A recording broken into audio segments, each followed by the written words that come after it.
Nomor 1. Pemberontakan PRRI dan Permesta dilandasi kekecewaan para politisi dan perwira di daerah atas kebijakan pemerintah pusat yang berbasis di Jakarta.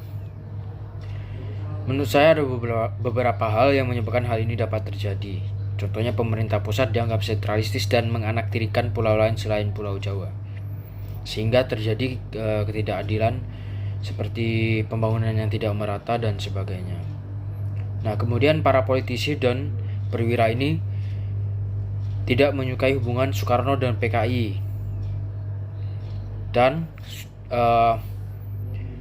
daerah sudah memberikan banyak dana ke pusat tetapi tidak ada keuntungan yang didapatkan daerah.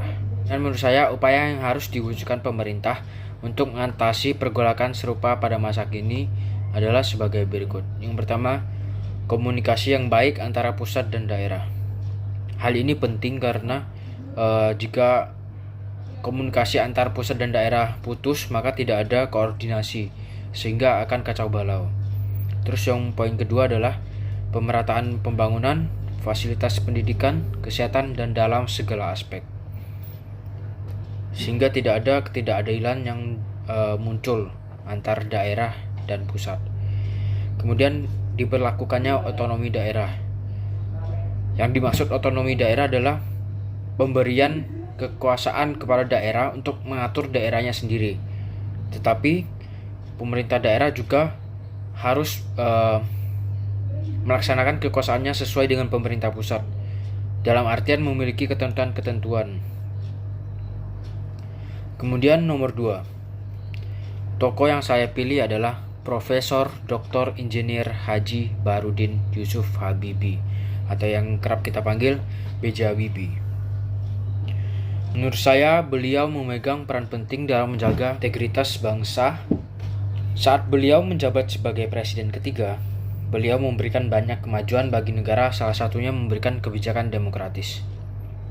Selain itu, B.J. Habibie juga dinilai sukses dalam melepaskan Orde Baru dengan kebebasan pers, HAM, dan pembentukan lembaga independen.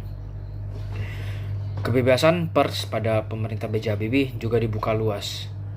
Beliau juga pernah mengatakan, "Saya menjadi orang yang memberikan kebebasan pers karena saya diindoktrinasi bahwa bangsa Indonesia harus tetap dari Sabang sampai Merauke sepanjang masa." Kemudian nomor 3, kesimpulan dari materi yang saya pelajari dan refleksi saya yaitu sejarah merupakan kejadian yang memiliki pola yang sama. Sejarah dapat dijadikan pembelajaran bagi masa depan karena memberikan pengajaran moral. Sejarah ada sebagai cermin. Yang saya maksud adalah sejarah dapat memberikan solusi dalam menyelesaikan masalah, karena kita dapat mengetahui mana yang benar dan mana yang salah dalam mengatasi masalah pada masa lampau. Kemudian nilai kebenaran, keadilan, kejujuran, keberanian, rela berkorban, cinta tanah air, dan sebagainya perlu kita tanamkan dalam kehidupan berbangsa dan bernegara.